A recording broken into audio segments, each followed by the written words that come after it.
So welcome back to everyone. जैसा कि आप सभी को पता है कि टीसीएस का एग्ज़ाम हमारा अभी 2 या 3 दिन में स्टार्ट होने वाला है फिर से। तो उसके लिए यहाँ पे हम मैथ्स का एक रिवीजन करने वाले हैं। वन शॉट वीडियो होगी, पूरा मैथ्स इसमें रिवाइज कर लेंगे जो जो इंपॉर्टेंट होंगे, जिससे आपका एटलीस्ट कट ऑफ क्लियर हो जाए। सेक्शनल कट ऑफ जो मैथ्स का होता है which is about 11 to 12 marks, ठीक है। उतना आप क्लियर कर सको उस हिसाब से ये मैंने बनाया, ताकि आपका at least sectional cut off plus overall cut off clear हो सके, ठीक है।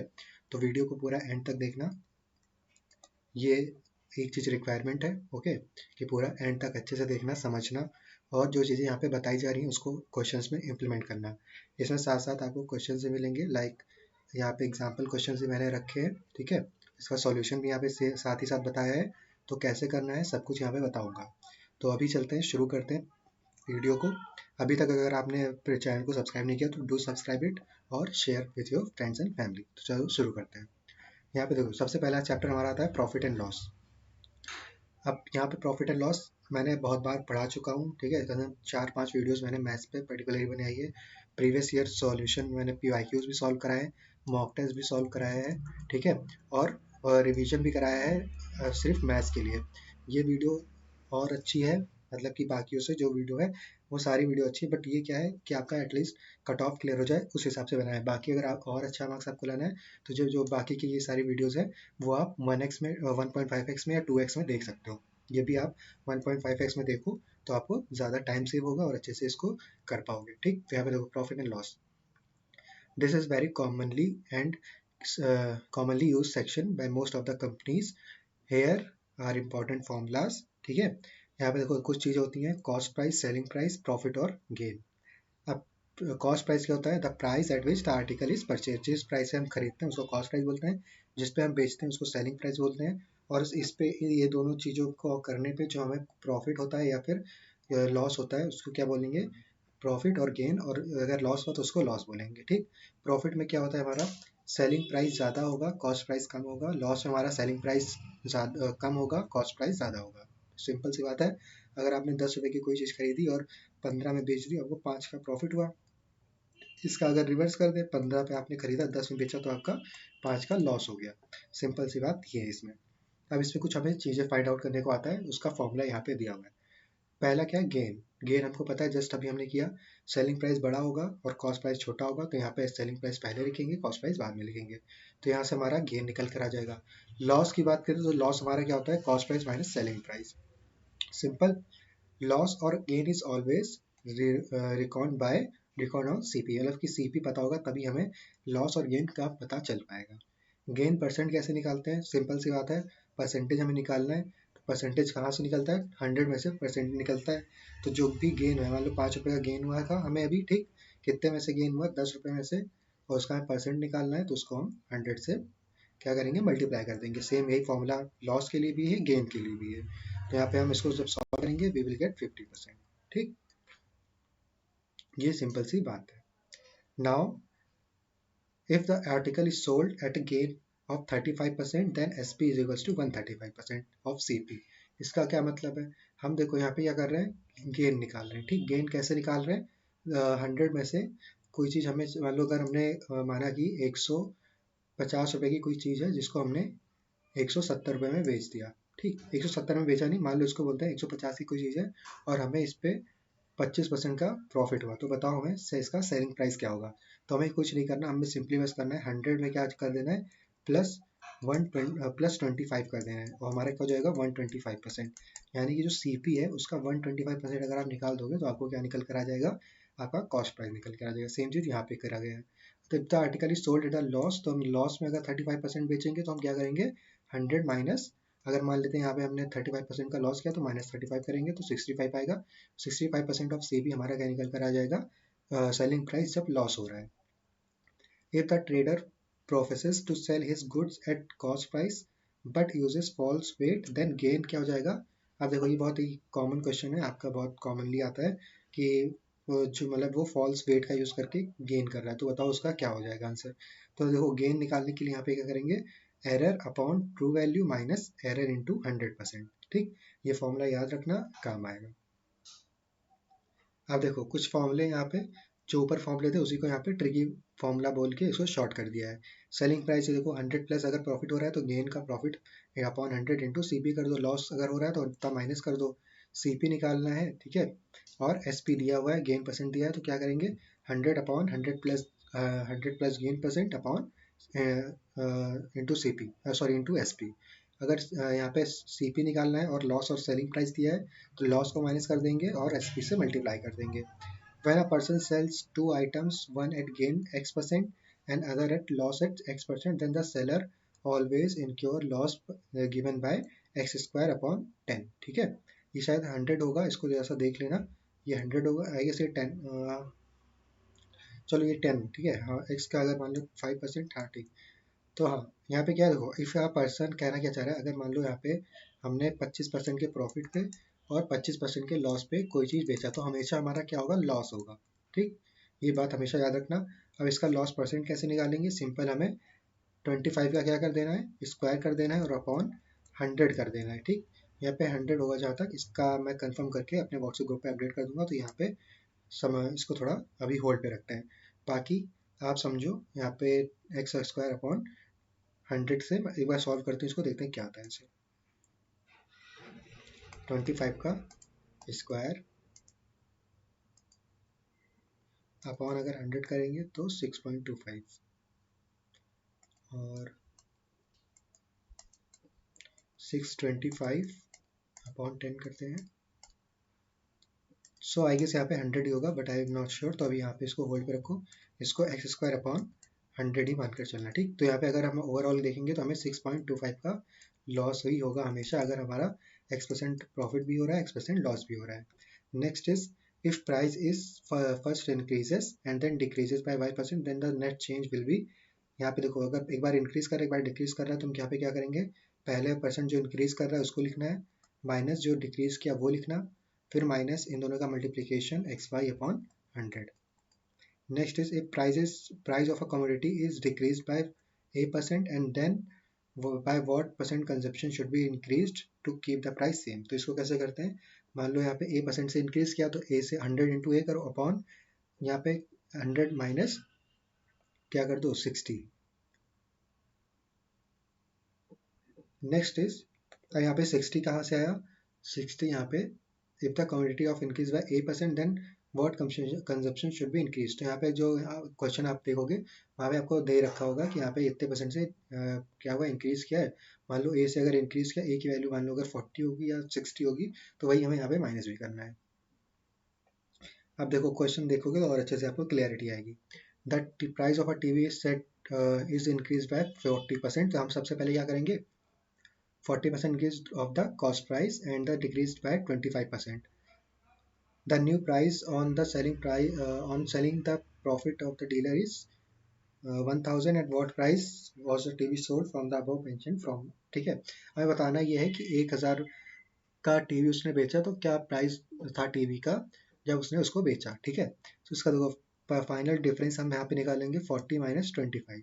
तो 40 माइनस 25 करेंगे, माइनस 40 इंटू 25 अपॉन 100। ये कौन सा फॉर्मूला है, x minus Y minus X Y upon 100। तो यहाँ पे हमारा फाइनल क्या निकल कर है, 5%। हमें कुछ नहीं करना, हमें जो 1000 यहाँ पे है उसका 5% निकालना है। सो अच्छा, यहाँ पे दे रखा है on selling the profit of, देखो जब प्रॉफिट यहाँ पे 5% का हो रहा है यानी 5% की वैल्यू 1000 है, तो 100% की वैल्यू कितनी हो जाएगी, ये सिंपल सी बात है, अगर एक 5% हमारा 1000 के बराबर है तो इसको हमें 100 करना है। ठीक है, तो ये हमारा किसके बराबर हो जाएगा, 100 से मल्टीप्लाई कर दो, तो यहाँ पे मल्टीप्लाई करेंगे तो यहाँ पे 20,000 आएगा। कॉस्ट प्राइस हमारी 20,000 आ गई, सेलिंग प्राइस पूछा था तो यहाँ पे इसको 1000 प्लस 20,000 करेंगे विच इज 21,000। अगर मैक्स डिफिकल्ट लेवल का आएगा तो टीसीएस में इससे ज़्यादा ऊपर के लेवल का नहीं आएगा, बस आपको इतना करके जाना है। ठीक है, नेक्स्ट इज सेम फॉर्मूला पे बेस्ड ये भी है। ठीक है, तो इसको मैं नहीं कराऊंगा। और यहाँ पे देखो, the price of commodity increase by 60%, by how much percent should the consumption be reduced so that that expense will be remain same. देखो यही वाला मैं बता रहा था, यहाँ पे देखो 60% दे रखा है ना, तो यहाँ पे क्या करना है, 100 इंटू 60 करना है upon 100 plus 60 is equal to क्या आ जाएगा हमारा 37.5। If a price of commodity decrease कर देंगे तो यहाँ पे हम क्या करेंगे, माइनस कर देंगे, तो यहाँ पे 40 आ जाएगा। यहाँ पे हो जाएगा 6,000 upon 40 which is equal to 150। अब देखो प्रोग्रेशन, कुछ फॉर्मूले आपको याद रखने पड़ेंगे। अर्थमेटिक प्रोग्रेशन, या तो एक काम कर सकते हो, एपी जीपी से क्वेश्चन उतने पूछे नहीं जाते हैं, तो यहाँ पे हम सीधे क्या करेंगे, आपको एक एपी का बेसिक फॉर्मूला, एपी हमारा क्या होता है, सिंपल अर्थमेटिक प्रोग्रेशन होता है, प्लस या माइनस होता है दो चीज़ों के बीच में, तो इसको हम बोलते हैं अर्थमेटिक प्रोग्रेशन। ठीक है, ये सक्सेसिव चलता है। तो देखो nth टर्म निकालने का फॉर्मूला क्या है, टी nth, तो यहाँ पे हम a की वैल्यू यहाँ पे क्या होगी, जो इसका फर्स्ट टर्म होगा विच इज 1, n-1, n यहाँ पे होगा अगर मान लो मैंने बोला 10वें नंबर पे कौन सा 10वें पोजीशन पे कौन सा नंबर होगा, तो यहाँ पे ये 10, यहाँ पे n की वैल्यू 10 हो जाएगी, और d यहाँ पे क्या है, इन दोनों के बीच का कॉमन डिफरेंस, इतना आपको लिख रखना है, तो यहाँ पे आपकी nth टर्म की वैल्यू मिल जाएगी। अगर हमें सम निकालना है, तो हमें सम निकालने के लिए क्या करना पड़ेगा, सिंपल से आप यहाँ पे इतना फॉर्मूला आपको तो याद ही हो गया है, तो सेम यहाँ तक का फॉर्मूला तो आपको लिखना ही लिखना है, बस इसके आगे ए के आगे 2a लगा दो, n/2 कर दो, ठीक, 2 से a को मल्टीप्लाई कर दो, n/2 को लिखो, तो ये आपका निकल कर आ जाएगा सम ऑफ n टर्म्स। दूसरा फॉर्मूला आप लिख सकते हो, फर्स्ट माइनस लास्ट टर्म, मान लो यहाँ पे आपको अगर दे रखा होता 13, ठीक है, अब पूछा जाता इसका बताओ टोटल क्या हो जाएगा, इसका सम, तो आपको कुछ नहीं करना, पहले और आखिरी का सम करना है, और उसको जितने यहाँ पे टर्म है 1 2 3 4 5 6 7 8, 8/2 कर देना है, आपको सम मिल जाएगा। ठीक, ज्योमेट्रिक प्रोग्रेशन में क्या होता है, ज्योमेट्रिक प्रोग्रेशन में हमारा series each term of the first term is found to be multiplying by the previous term. ठीक है, जैसे यहाँ पे 1 into 3, 3 into 3, 9 into 3, तो यहाँ पे क्या बढ़ रहा है, 3 9 27 81, ऐसे बढ़ता चला जाएगा, तो कॉमन रेशियो यहाँ पे क्या हो गया 3। अब यहाँ पे क्या हो गया, इसका हमें अगर निकालना है, तो इसका देखो सिंटेक्स क्या होता है, सिंटेक्स इन द सेंस इसको लिखते कैसे, A R square, A R cube, A R की पावर 4, ऐसे 5, ऐसे ऐसे करते हुए चलता चला जाएगा। इसका अगर हमें nth टर्म निकालना है, तो हमें सिंपल सा पता होना चाहिए, फर्स्ट टर्म आर, यानी कि यहाँ पे जो यहाँ पे इंक्रीज कर रहा है, ठीक है, जिस वैल्यू से इंक्रीज कर रहा है रेट, और n-1 जो भी हमें निकालना है जिस पोजीशन का, वो लिखेंगे, n-1 कर देंगे, उसका स्क्वायर सॉल्व करेंगे या क्यूब सॉल्व करेंगे, ए से मल्टीप्लाई करेंगे, हमें मिल जाएगा ज्योमेट्रिक प्रोग्रेशन अपना, उस पर्टिकुलर मतलब पोजीशन मिल जाएगा एक पर्टिकुलर सीरीज का। इसका सम निकालते हैं कैसे, अगर हमारी आर की वैल्यू क्या है, 1 से छोटी है, तो 1 में से r माइनस करेंगे, ये फॉर्मूला देख लो, एस एन यानी कि sum of nth term is equals to a into 1 minus r की power n upon 1 minus r, अगर r की वैल्यू बड़ी है, तो यहाँ पे हम क्या करेंगे, a upon 1 minus r, simple. अब ये चीज़ हार्मोनिक प्रोग्रेशन नहीं पूछा जाएगा, तो यहाँ पे उतना हम डीप में नहीं जाएंगे, पूछा भी जाएगा तो एपी जीपी से ही क्वेश्चन आएंगे, एचपी आप छोड़ भी सकते हो, या फिर आप ये पूरा ही चैप्टर छोड़ सकते हो, फॉर द सेक ऑफ कि आप यहाँ पे सेफ रहो, इसलिए मैंने आपको बता दिया है।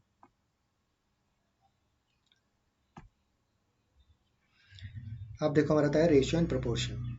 Ratio, this is also used by many companies, ठीक है, तो अब इसको कैसे सॉल्व करेंगे, रेशियो क्या होता है, 5:9 रिप्रेजेंट 5/9, सिंपल सी बात है, अगर हमने कोई यहाँ पे हमने बोला कि 36/8, ठीक, या फिर इसको हमने बोला 9, अब इसकी अगर हम वैल्यू सॉल्व करेंगे, तो 3 3 3 और 3 4, तो इसका रेशियो अगर हम निकालें तो 4:1 का आ सकता है, यानी कि अगर हम इसको हम क्या करें,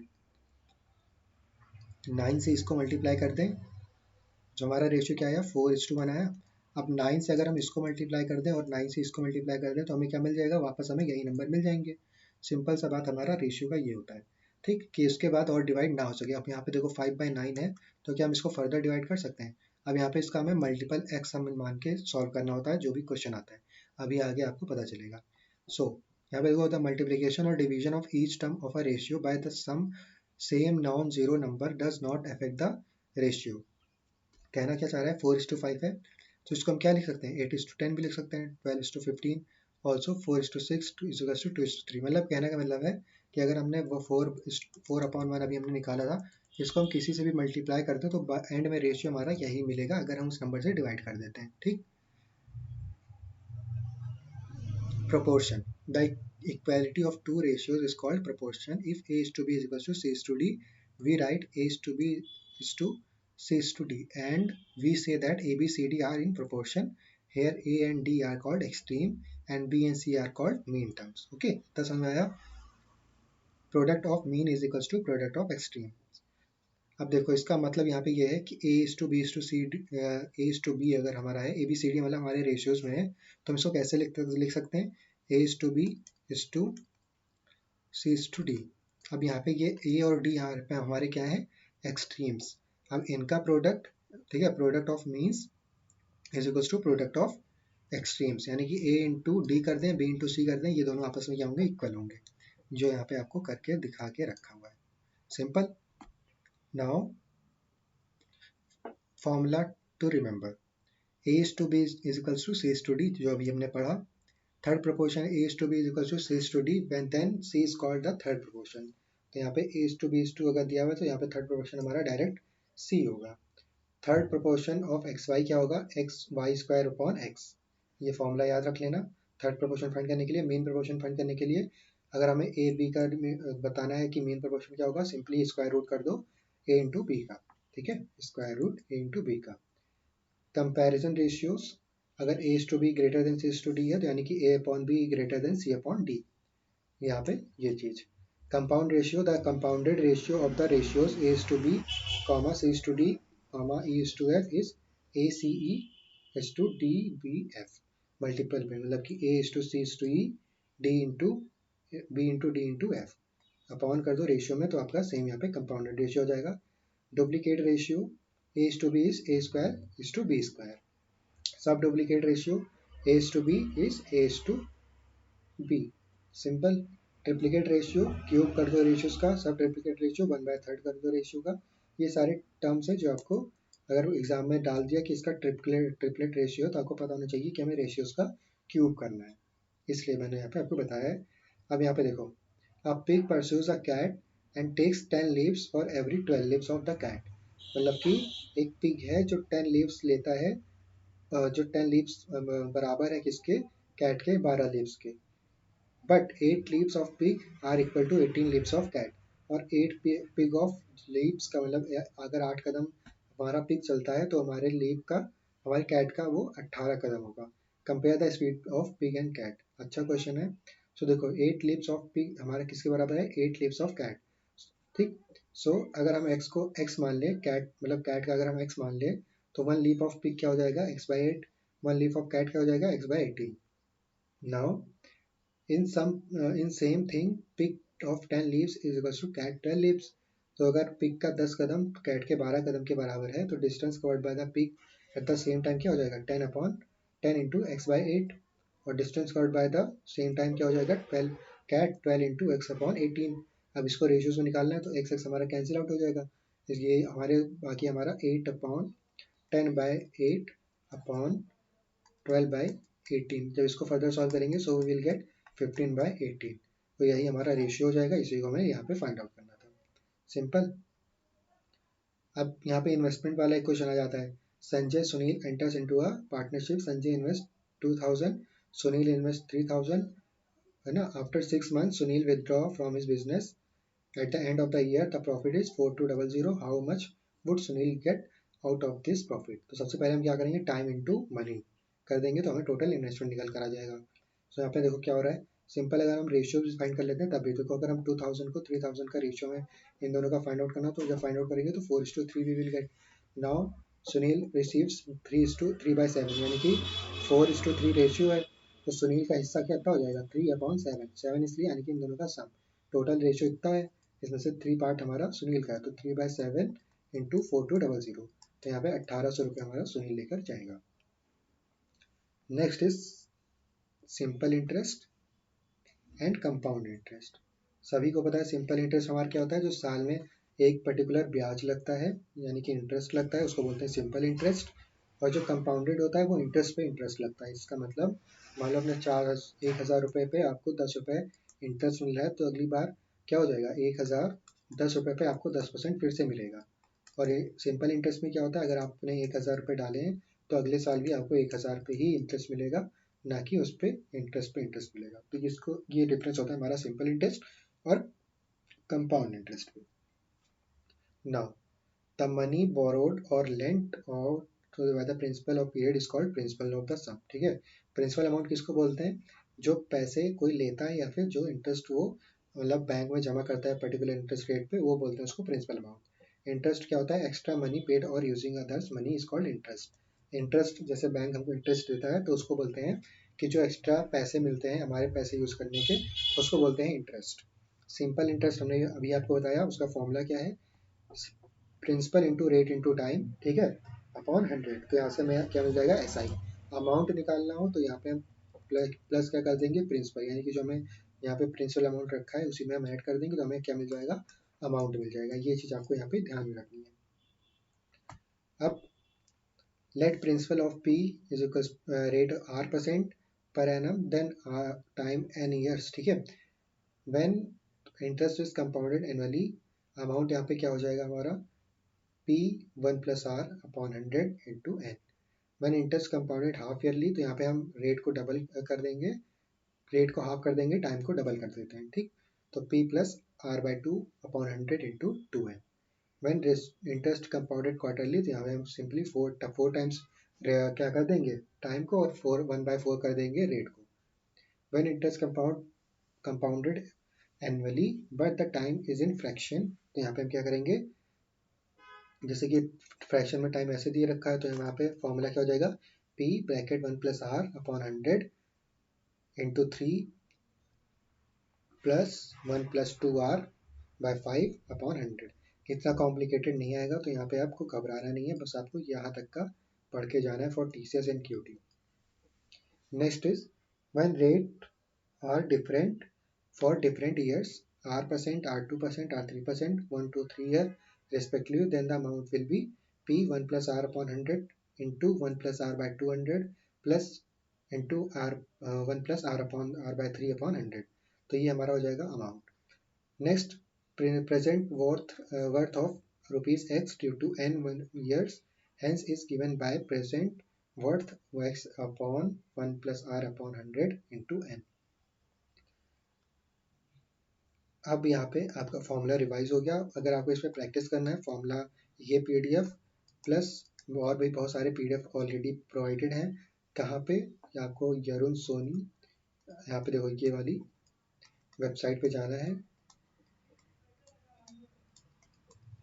yarunSoni.blogspot.com पे, इस पे जाओगे, वहाँ पे आपको पीडीएफ मिल जाएंगे, वहाँ से पीडीएफ उठाओ, ये सारे फॉर्मूलेज यहाँ पे आपको मिल जाएंगे, दोनों को एक साथ रखो, सॉल्व करो और प्रैक्टिस करो जब तक कि पेपर नहीं हो जाता। अगर आपको 25 का पेपर है तो अच्छी बात है, अगर आपका 25 के बाद पेपर है तो और अच्छी बात है, वहाँ पे आपको और टाइम मिल गया प्रैक्टिस करने के लिए। सो जितना ज़्यादा आप प्रैक्टिस करोगे उतना ज़्यादा अच्छा स्कोर करोगे। नेक्स्ट इज मेंसुरेशन, ठीक है। तो मेंसुरेशन में हम ज़्यादा डीप में नहीं जाएंगे, बेसिक बेसिक आपको पढ़ना है। एरिया ऑफ रेक्टेंगल क्या होता है, लेंथ इंटू ब्रेथ। पेरीमीटर क्या हो जाएगा, 2 into L plus B. Area of square क्या हो जाएगा, लेंथ इंटू लेंथ। पेरीमीटर क्या हो जाएगा, 4 into length. Area of parallelogram, length into height. Okay, so ये बेसिक फॉर्मुलेज आपको करके जाने हैं। मेंसुरेशन ऑफ ज्योमेट्री, ये सारे फॉर्मूले आप पढ़ लेना एक बार, पीडीएफ मैं आपको प्रोवाइड कर दूंगा, ठीक। सारे फॉर्मूला बेस होते हैं ज्योमेट्री में, तो इसमें समझाने वाला कोई चीज़ नहीं है। आपको वॉल्यूम ऑफ क्यूबाइड अगर पूछेगा तो आपको पता होना चाहिए L into L into L हमारा वॉल्यूम ऑफ क्यूबाइड होता है, ठीक। सो यहाँ पे आप पढ़ के जाओगे। मेन यहाँ पे कुछ एरिया ऑफ रेडियस देख लेना, सर कोन का देख लेना, ठीक है, कोन का, सिलेंडर का, इन सब के फॉर्मूलाज देख के जाना। अब आते हैं नंबर सिस्टम पे। सो नंबर सिस्टम यहाँ पे कुछ नहीं है, बस हमें यहाँ पे एक आपको बताना था ट्रिक। किसी भी, देखो, if you want to find the square of any number ending with 5, तो इसका कैसे फाइंड आउट करना है। मान लेते हैं आपको 45 का स्क्वायर फाइंड आउट करना है। सो सबसे पहले क्या करेंगे, 45 लिखना है। 45 के बाद आपको जो यहाँ पे लास्ट यूनिट डिजिट पे है, तो इसका क्या कर देना है, स्क्वायर। इसको एज इट इज ऐसे लिख दो यहाँ पे, ठीक, लिख दिया। नाउ यहाँ पे आपको 4 दिख रहा होगा, ठीक। तो 4 को आपको क्या करना है, 4 में आपको एक इंक्रीज कर देना है। तो इंक्रीज करोगे तो यहाँ पे 4 का क्या हो जाएगा, 5। अब यहाँ पे एक आपने इंक्रीज किया है, तो बस इसको मल्टीप्लाई कर दो, तो यहाँ पे आपको क्या हो जाएगा, 20। सो यहाँ पे आप 20 लिख दोगे। Next is 125। सो 125 आपको करना है, तो यहाँ पे आपको क्या करना पड़ेगा, 5 का स्क्वायर करो, 25। अब 12 में एक और जोड़ दो तो 13 हो जाएगा, और 12 का 12 एज इट इज लिख दो। अब 12 इंटू 12 144 होता है, ठीक, सबको पता है। और एक 12 और ऐड कर दो तो 6, और ये हो जाएगा 5, 156। तो 15625, ये हमारा होता है 125 का स्क्वायर। चलो यहाँ पे देखते हैं नीचे सही है। सो बिल्कुल सही है, यहाँ पे देखो 15625। यहाँ पे आपने देखा मैंने मल्टीप्लाई भी कैसे किया है। 12 का स्क्वायर 12 इंटू 13 करना था, 12 का स्क्वायर सबको पता है 144 होता है, यानी कि 12 इंटू 12 तो हमने कर लिया है, ठीक। हमें 12 × 13 चाहिए, तो हमें एक बार 12 और इसमें ऐड कर देना है, सिंपल।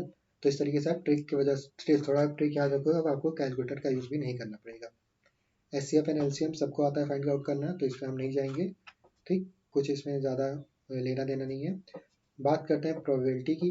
सो प्रोबेबिलिटी में आपको बस मैं यहाँ पे इससे डायरेक्ट नहीं पढ़ाऊंगा, मैं आपको सिंपली अपने हिसाब से बता देता हूँ आपको क्या क्या चीज़ें पता होनी चाहिए। तो आपको कुछ टर्म्स पता होनी चाहिए, ठीक। ई यहाँ पे क्या होता है, नंबर ऑफ इवेंट्स, ठीक। और इवेंट का हमारा जो होता है सैंपल स्पेस एक होता है, एक होता है प्रोबेबिलिटी, ये तीन चीज़ होती है, इसी से पूरा प्रोबेबिलिटी बना होता है। और ये आपको फॉर्मूला रटा होना चाहिए, ठीक, ये फॉर्मूला रटा होना चाहिए, ये दो फॉर्मूला, बाकी मैं अभी यहाँ पे आपको बता रहा हूँ। तो इवेंट क्या होता है हमारा, मान लेते हैं एक डाइस को हमने रोल किया, तो इवेंट यहाँ पे हमारा क्या हो जाएगा, डाइस रोलिंग, ठीक। तो डाइस रोलिंग का इवेंट है, इसका सैंपल स्पेस बनेगा, तो सैंपल स्पेस कितना बनेगा, 1 आ सकता है, 2 आ सकता है, 3 आ सकता है, 4 5 6। इवेंट यहाँ पे क्या होगा, इवेंट हम मान लेते हैं कि हमको चाहिए ऐसा नंबर जो 2 से मल्टीपल हो या फिर 2 से डिविजिबल हो, तो हमें 2 से डिवाइड होने वाले नंबर बताने, तो ये इवेंट हो गया। तो इसका सैंपल स्पेस क्या बनेगा, 2 4 और 6। तो यहाँ पे आप देख रहे होगे ये जो हमारा सैंपल स्पेस है, इसका सबसेट हमारा क्या है, ई, यही चीज़ यहाँ पे आपको दिख रही होगी। इतना डीप में आपको पढ़ना नहीं है, बट मैं आपको बता देता हूँ। अब इसकी प्रोबेबिलिटी क्या हो जाएगी, यहाँ पे 1 2 3 3 आपको दिख रहे हैं इवेंट, टोटल नंबर ऑफ हमारे सैंपल स्पेस कितने बने, 6। इसको जब सॉल्व करेंगे तो 1/2, यानी कि 50% हमारी प्रोबेबिलिटी है कोई भी चीज़ कि वो 2 से मल्टीपल होगा। यानी कि अगर हम 10 बार निकालते हैं तो उसमें हमारी चांसेस है कि 5 बार हमारे जो 2 से मल्टीपल होने वाले नंबर हैं वो निकल कर आए, वो भी एक प्रोबेबिलिटी है, इससे कम भी हो सकती है, ठीक, लेकिन इससे ज़्यादा नहीं होगी, ये आपको यहाँ पे ध्यान में रखना। सॉरी, इससे ज़्यादा हो सकती है बट इससे कम नहीं होगी, ये चीज़ आपको यहाँ पे ध्यान में रखना है। प्रोबेबिलिटी का काम बस इतना होता है कि आपको एक थ्रेशोल्ड बता देता है कि इसके ऊपर जा सकता है बट इसके नीचे नहीं आएगा, ठीक। तो ये चीज़ आपको यहाँ पे ध्यान में रखनी है। और इसका एब्सोल्यूट वैल्यू क्या होता है, 1। हमेशा प्रोबेबिलिटी 1 से छोटी होगी, चाहे जितनी बड़ी प्रोबेबिलिटी हो, चाहे जितना बड़ा आप सॉल्व कर रहे हो इक्वेशन, उसकी प्रोबेबिलिटी जब फ्रैक्शन में आएगी, मान लो 23,000, ठीक है, अपॉन यहाँ पे क्या आ जाएगा, 23,001 आएगा, मतलब कि डिनोमिनेटर हमेशा बड़ा होगा न्यूमरेटर से। प्रोबेबिलिटी का ये कंडीशन है कि 1 से हमेशा छोटी होनी चाहिए value. Next is set theory.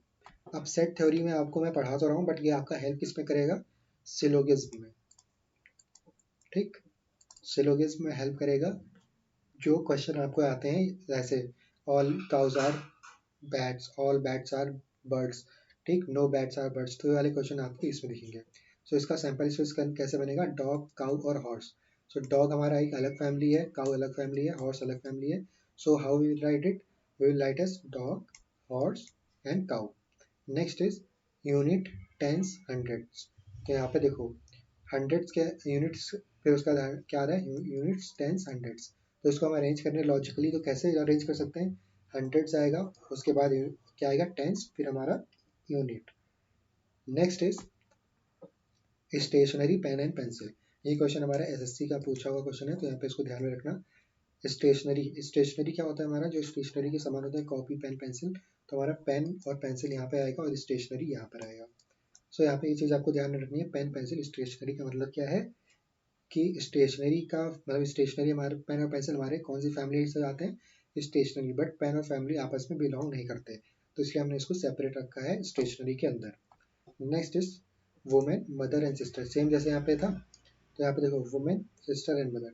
Sister यहाँ पे कॉमन इसलिए है कि सिस्टर हमारी मदर भी हो सकती है, मदर किसी की सिस्टर भी हो सकती है, तो यहाँ पे वुमेन लेकिन होंगी, तो वुमेन हमारी फैमिली होगी पूरी, उसके अंदर हमारे क्या आएंगे, मदर एंड सिस्टर।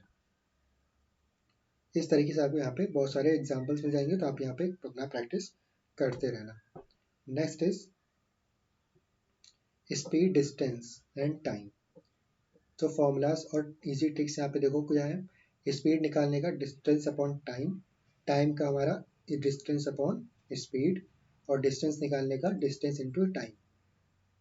किलोमीटर को मीटर पर सेकेंड में बदलने के लिए जो भी हमारा 5/18 से मल्टीप्लाई करेंगे। सिंपल सा याद रखो, अगर हमें किलोमीटर हमारा क्या होता है, बड़ा होता है, ठीक, इसको अगर हमें छोटे में कन्वर्ट करना है तो हमें मीटर में कन्वर्ट करना होगा। सिंपल सी ट्रिक है, अगर हमें छोटे में बदलना है तो इसका मतलब हमारा जब इसको डिवाइड करें तो 1 से छोटी वैल्यू आनी चाहिए, तो 1 से छोटी है, एक उसको डिवाइड करोगे तो 1 से छोटी आएगी, मतलब ये छोटा वैल्यू है, तो इसलिए हमें मीटर, इसलिए हमें मीटर निकाल कर देगा। अगर मीटर से हमें किलोमीटर में निकालना है तो 18/5 कर देंगे, तो ये हमारा 1 से बड़ी वैल्यू देगा, और ये हमारी बड़ी वैल्यू है तो इसलिए हम इसको इससे हम क्या निकाल सकते हैं, किलोमीटर पर आवर।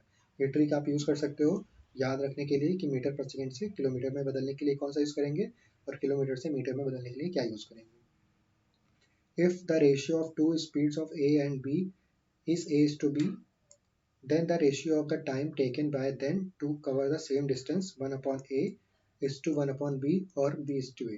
ठीक, यहाँ पे क्या बोल रहा है कि अगर हमारा ratio of speed A is to B दिया है तो उनका जो टाइम टेकन हो जाएगा इसका क्या हो जाएगा, रिवर्स हो जाएगा। यानी कि अगर वो हमारा सेम टाइम एंड वर्क का है कॉन्सेप्ट यहाँ पे भी, कि अगर स्पीड हमारा कोई है A is to B तो डिस्टेंस यहाँ पे किस क्या लेंगे, B is to A। इस और अच्छे से इसको समझाना चाहूँ तो मान लो हम मान लेते हैं कि इनका रेशियो क्या है, स्पीड का रेशियो 3:4 है। तो स्पीड का रेशियो अगर 3:4 है तो स्पीड किसकी ज़्यादा है, ऑब्वियस सी बात है 4 वाले की ज़्यादा है। ठीक है, तो इनका टाइम क्या लगेगा, 4:3, यानी कि जो हमारा ये वाला है ये जल्दी पहुंच जाएगा और ये देर में पहुंचेगा। सिंपल सा हमारा इतना लॉजिक है। Suppose a man cover certain distance as x kilometre per hour, ठीक है, and equal distance at 5 kilometre per hour, then the average speed यहाँ पे क्या हो जाएगा, 2xy/x+y। ये फॉर्मूला याद रखना, एवरेज स्पीड पे क्वेश्चन आते हैं तो ये भूलना नहीं। Next is time and work. Same यहाँ पे जो हमारा स्पीड डिस्टेंस का कॉन्सेप्ट था यहाँ पे भी लग जाएगा थोड़ा बहुत। If A can finish a work in x time, B can finish work in y time, then both can together finish in x into y upon x+y time. Okay, formula याद रख लेना। अगर ए और बी किसी काम को x Y time में करते हैं तो दोनों साथ में मिलकर कब करेंगे, सिंपल x इंटू वाई कर देना अपॉन x+y कर देना, आपका टाइम निकल कर आ जाएगा। If A can finish work in x time, A and B together can finish work in h time, B can finish in work in, देखो अगर ए हमारा क्या है x टाइम में फिनिश करता है और ए बी टुगेदर हमारे s टाइम में फिनिश करते हैं, तो हमें बी का बताना है कि अकेले कितने टाइम में करेगा। तो यहाँ पे आप अकेले अकेले भी निकाल सकते हो, मतलब कि एक एक को सॉल्व करके, और डायरेक्ट फॉर्मूला क्या है, x into S upon x minus S into time. तो ये हमारा क्या निकल कर आ जाएगा, टाइम निकल कर आ जाएगा। If A can finish work in x time, B in y time, C in z time, all together यहाँ पे आएगा तो x y z upon x y plus y z upon s x z. Simple, कुछ नहीं करना, जो हम ऊपर फॉर्मूला यूज़ करते हैं वही हमें नीचे भी फॉर्मूला यूज़ करना है। यहाँ पे एक्स वाई जेड तीनों मल्टीप्लाई करना टाइम को upon x y, x into y, y plus z and z into x. तो यहाँ पे हमें निकल कर आ जाएगा time. If A can finish work in x time, B in y time, A B C together in s time, then C can finish the work in x y s upon x y minus s x minus S y. B plus C can finish the work in xx upon x minus s. A plus C can finish the work in sy upon y minus s। ये सारे फॉर्मूले मैंने यहाँ पे बता दिए, PDF आपको यहाँ पे जो मैंने लिंक बताया था वहाँ पे मिल जाएगा, तो वहाँ से प्रैक्टिस करना। ये सारे फॉर्मूला यूज़ करोगे, जितना यूज़ करोगे आपको यहाँ पे हेल्प हो जाएगी। अब यहाँ पे देखो फॉर्मूला यूज़ भी कैसे करना है। Ajay can finish work in 21 days, Black can in 42 days. If Ajay, Blake and Chandan work together, they can finish the work in 12 days. In how many days Black, Chandan and Chandan can finish the work together? तो हमें simple सा क्या करना है, चंदन and black का निकालना है कि दोनों साथ में कब कितने टाइम में काम फिनिश करेंगे। तो सिंपली हमें क्या करना है, 21 into 12 करेंगे, 21 into 12, ठीक है, इन दोनों का अपॉन 42 माइनस डेज, यहाँ पे कितना है 42 माइनस 12, ठीक है। तो यहाँ पे हमारा कैंसिल करा जाएगा 21 into 12 upon 9 which is 7 into 4 which is 28 days. चाहो तो आप इसको अलग अलग कर सकते हो, नहीं तो आप इस वाले ट्रिक से भी कर सकते हो। ट्रिग्नोमेट्री का टीसीएस में कोई लेना देना नहीं है, तो यहाँ पे आप अगर किसी और एग्जाम का प्रिपरेशन कर रहे हो तो ये बेसिक फॉर्मूले आप यहाँ पे पढ़ के चले जाना, और सिंपल सा कुछ नहीं है। अब जनरल कैलकुलेशन टिप्स यहाँ पे कुछ है, यहाँ पे वो देख लो। एग्जाम्पल 259, ठीक है। अब यहाँ पे करना क्या है, to find the number is divisible by 7। तो 7 का डिविजल हमें फाइंड करने के लिए क्या करना पड़ेगा, 259 यहाँ पे दे रखा है, तो सिंपली क्या करो, 25 माइनस 9 इंटू 280। अगर ये 25 यानी कि पहले इन दो डिजिट ले लो, take the last digit, double it and subtract it from the rest of the number. If the number is more than the of the two-digit number, perform above again. If the result is 0, then it divisible by 7, ठीक है, by 7 if the original number is divisible, also divisible by 7। Simple सा कहने का मतलब है कि यहाँ पे 259 आपको दे रखा है, लास्ट नंबर को डबल कर दो यानी कि 18 कर दो और इन दोनों नंबर में से इसको सब्सट्रैक्ट कर दो। सो जब इसको सब्सट्रैक्ट करोगे तो यहाँ पे 7 आएगा, 7 आए या फिर अगर 0 आए तो ये दोनों केसेस में हमारे 7 से डिविजिबल होंगे। नेक्स्ट एग्जांपल देखते हैं। यहाँ पे लास्ट डिजिट यहाँ पे क्या है 3, इसको डबल कर दो 6। अब 273 में से 3 को माइनस कर दो, सॉरी 6 को माइनस कर दो। सो क्या यहाँ पे क्या आ जाएगा,